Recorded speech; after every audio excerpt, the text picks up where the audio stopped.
In today's podcast, we're going to be talking about how you can create a client relationship that is bar none. I mean, we're going to get in there and we're going to talk about it. We're going to give you the tips and everything you need to build really good, strong relationships with your clients.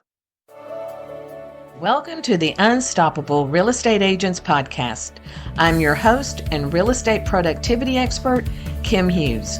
Join me as we focus on real strategies and implement real solutions designed for you to achieve major success in your business and life while getting you organized. So, as we all know, in the real estate business, it's a relationship business. I mean, we are in the business of creating relationships, developing those relationships, and maintaining those relationships. And in a world that we live in, people are very, they're very cautious, which, I don't blame them. I'm cautious as well. But, if you go about it the right way, it is going to be so amazing for you to build. And it'll be fun because you see the outcome and you see the results that you're getting from everything that you're putting into building the relationships with your clients. So we're going to kind of talk about when you first meet a lead, and let's say you've never met that person before. They came to you because they found you on the internet. And they are interested in buying, a middle of the road income home, etc. So the very first thing that you want to do is create that momentum of building the relationship. You really want to, hone in on what this client needs, what their past is, and what they're hoping to achieve. So, what I mean by that is when you are sitting down with a brand new person, you've never met them, this is going to be all about them. This is not about you. It's not about how many years you've been in the business because nobody cares. They do care. Don't get me wrong. I hear that all the time, and I think, you know what? I kind of do care. I don't know that I would go with a brand new agent who just got their license to sell my most valued possession and the one that's going to, make a huge impact in my life. So, yes, I think, talking about your experience, but don't let that conversation be all about you. I know that, we have a habit of wanting to share the information about our experience and how we've helped other people buy and sell a home and all of that. But right now, this is the relationship of nurturing. So, what we want to do is sit down and ask the questions of your client. Well, what brings you into wanting to move? Why do you want to move? Is this your first home? Is this your fifth home? Do you have a home to sell? Those are some of the questions that you can ask after you get to know them. So it could be a conversation of, hey, Joe, thanks, so much for sitting down with me. I would love to get to know you better. And just a side note, people love to talk about themselves and they love to talk about their children, their grandchildren, and all the dogs and the cats and the horses and the cows and everything else. So, what you can find out about them before you sit down with them is going to be the bonus. Okay. So remember that. Do a little research. Go to social media. Find out who these people are. What's their hobbies? What gets them up in the every day, and motivates them. And then kind of figure out how you can relate to them and build that relationship. So if I'm sitting down with you and I see that you love to make sourdough bread. Okay. Well, I do too. So, there, right there, we have something in common. We both are living in the same community. We may be even living in the same neighborhood. So, these are the things that you can bring to the table is relations. We're relating to them. So, I may sit down and say, Joe, I was looking at your social media the other day, just trying to, learn a little bit more about you and what makes Joe go. And I noticed that you love to make sourdough bread. I do too. And, how long have you been doing that? And, what is your best recipe? And, so you can kind of get off track and get to know them better because if they are passionate about that hobby, they're going to want want to talk about it. So take the time to understand what gets them excited and what doesn't. If you see that they just had a child that just got married, talk about it. Where did they get married? If it doesn't tell you on their social media, then you need to ask. But if it says, we got married in Maui, then okay, you can say, "Oh wow, I saw that your daughter got married in Maui. What a great, event." And just talk about that. Talk about the job, talk about them. If you notice they have pets, start talking about them. It's all about that. And then you kind of start understanding where they are in their life and what they are looking for with their real estate needs. They could just be, wanting to downsize because the kids are all gone. But you've got to understand that. And if you don't ask and you don't relate with them, then they're not going to share that. They may not think that's important that they're, downsizing. I mean, if you don't know, you don't know. So you have to ask the questions. And one of the things that you can go into ChatGPT and you can ask it. I have an appointment with, Sue Jones, and she is looking for a 3-bedroom, 2-bath in this price range in this neighborhood. And she is a teacher. She teaches 6th grade. She used to teach 3rd grade. She goes to church here. She loves to, make sourdough bread. She loves to work out. She loves to, make homemade vanilla. I don't know.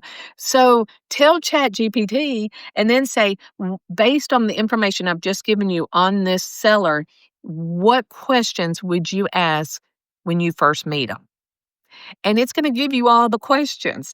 And then you can sit down and decide what makes you comfortable. Because one thing we want to make sure of is I don't care what you're automating, I don't care what you're doing, make it come from you. Don't let it sound so AI or so choppy, kind of thing.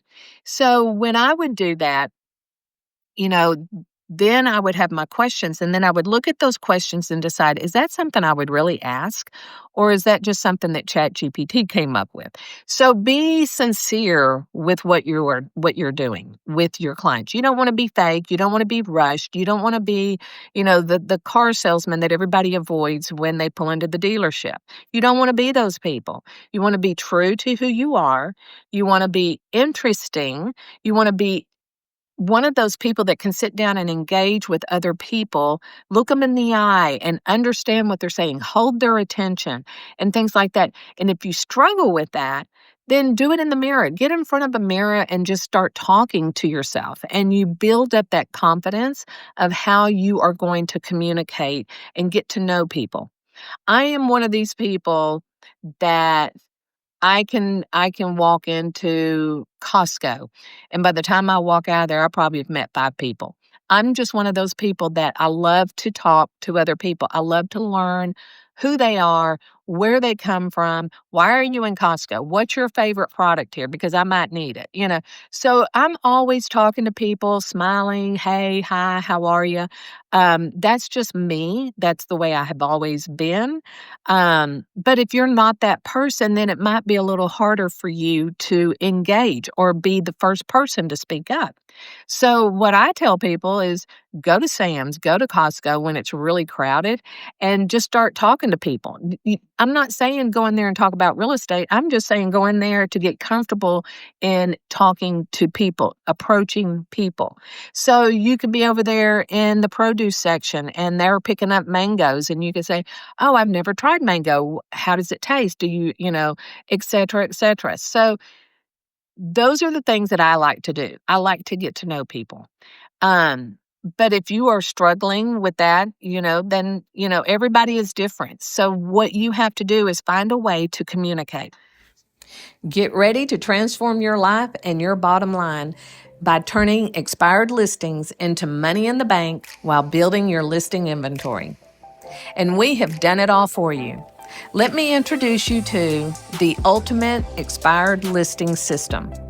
We have worked on this for 25 years and we have perfected it to show that this system is proven to bring you listings. In this course, you will get 7 video lessons on how to create a step-by-step system. You will get 10 postcards with a specific message or a call of action, 10 email sequences designed for the seller, 10 letters that will attract the seller's attention with a call of action, and then you'll get scripts created for you to schedule that first listing appointment. Your introductory package. This is the secret sauce to the success of the ultimate expired listing system. I'm giving you worksheets that we have created to keep you organized through the process. And these how-to videos that we have created for those who need a little help with technology and how to use it is to your advantage. We also offer you a private Facebook group dedicated to those that use the system. If you have questions, this is where you will go. You want to network, this is where you go. And then we give you a bonus. We give to you the tools you need to create the profitable expired listing system. We are always offering bonuses for your accomplishments, extra training and support from the Kim Hughes team. We bring you over 80 years of combined real estate experience. Yes, we have that much experience. Ready to change your life? Ready to grow your business? Let's get started. Jump over to theultimateexpiredlistingsystem.com or visit kimhughes.com to learn more and how we can help you put this system in place. So let's move on real quick. So now that you've met them, you understand who they are, you really like them, you're ready to move forward in working with them. So now what you need to do is make sure that you have really good communication in your business. You communicate by phone, text, email, and then you have your drip campaigns that go out, email sequences, whatever you want to call them, and they sound like they're from you, not from AI. You can go to AI and say, hey, I would like for you to create a introductory email to someone that I've just met, and I met them at Costco. And, I want to follow up. This was the conversation. How would you follow up? And ChatGPT is going to give you all that content, and you can sit down and tweak it and then put it together. But it's going to help you be more confident. It's going to help you find the right words because you're putting it now into ChatGPT, and then you're going to copy it over to your email or a Word document or whatever. And then you can tweak it to make it even more personable, and then you're going to send it. So these are the things that you can be doing. So when you have met that client and they go into your CRM, they should be going on multiple things. They should be on an email sequence. And multiple email sequences, because when you meet someone that is a seller and they're getting ready to do the doing your pre-listing, that is one email sequence. If you are meeting with a buyer for the first time, that is a different email sequence. If you are looking at a client that has bought from you in the past, that's another email sequence. So you have to create your sequences based on the relationship. You don't want just one sequence that goes out to everybody. You want to be pretty detailed if you're sending out an email sequence to a seller or a buyer or an investor, so keep that in mind that you've got to, your communication is going to reflect on you, I guess is what I'm trying to say. So let's make sure that it reflects correctly and it highlights who you are. So one of the other things that I would recommend is making sure that your past client communication is stellar. What are you doing every month?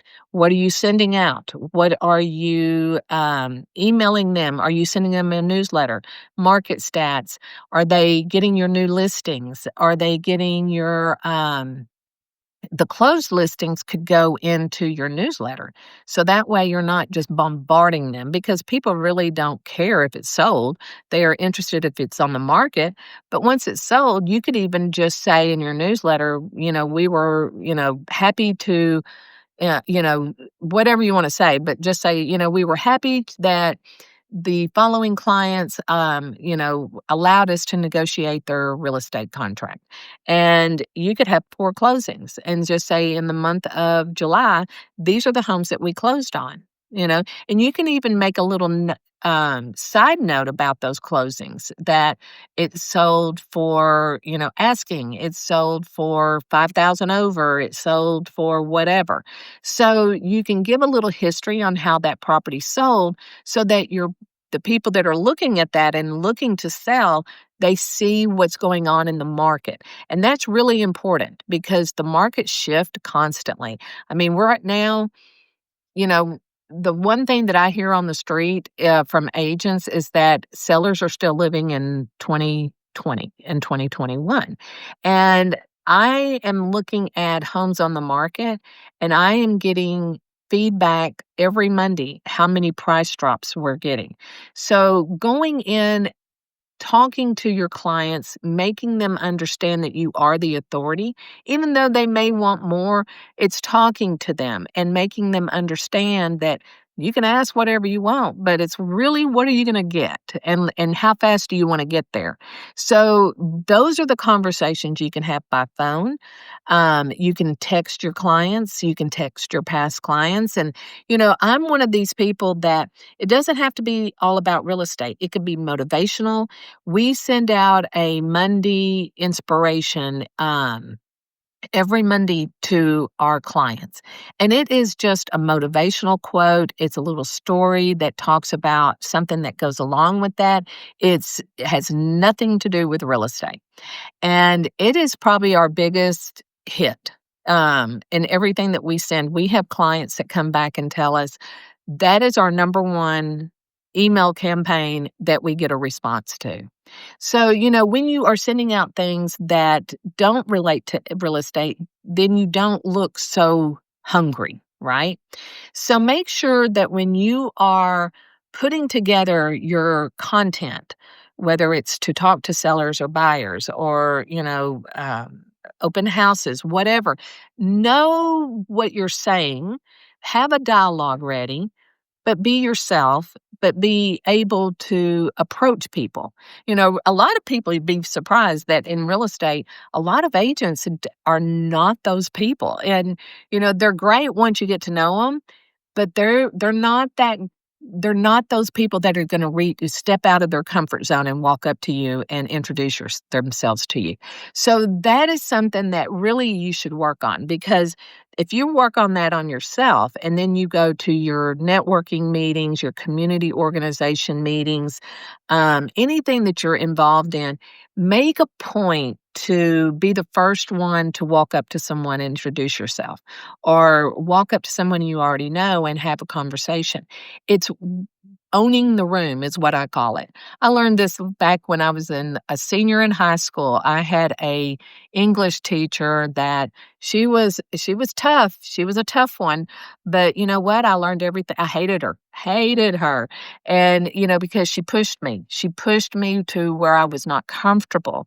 But then I'm now reaping those rewards from what she did. So, I was a debater. I love that, and I was not a shy person. I will go on a stage of 100,000 people, and probably the first 3 seconds, I'm a little nervous, but once I open my mouth, I'm gone. It's like I'm going. And so, but I understand not everybody is like that. And so you've got to learn how you can be you but meet new leads, meet new people, meet new business owners in your community. If you're one of those people that I don't even know who owns all these businesses, then you need to get out one day and just start walking downtown and introducing yourself to the local business owners and get to know them. Take them to lunch, make a coffee date, invite them to an event. Maybe you have a business to business networking event and you host it in your community. That would be huge, and you have so many options to choose from. So I hope this helped. I know it was a little scattered, but it was just hoping to get you to understand that you can really, really focus on building a strong client relationship. So, in closing, what we've talked about is how you can get more comfortable with yourself and approaching people, and how you can create your email sequences that come from you with the aid of AI. And what sequences do you need, and how do you deal with your past clients, So this was all kind of thrown in there with the kitchen sink kind of thing, but it gives you things to think about. And then you decide what nuggets that you got out of this and walk away with. And if you have a tip that can help somebody overcome, the fear of approaching people or anything like that, we would love to hear that. And then if you have a great tip to how to build that relationship, something that you may be doing that could be just very simple, put it down below. We'd love to hear about it. And if you're watching this on YouTube, I would love for you to like it, subscribe, and leave me a comment. Love to hear that. And follow me. We're coming out with new content every week, and we hope that it helps you in your everyday business. Go out there and have a great day. Thank you so much for tuning in. And if you know someone, and I bet you do, who would appreciate this podcast, please share it with them. As a reminder, this podcast can be delivered directly to your favorite device by using the subscribe links you can find in the show notes below or over at unstoppablerealestateagents.com. Remember, it takes as much energy to wish as it does to plan. Have a great day.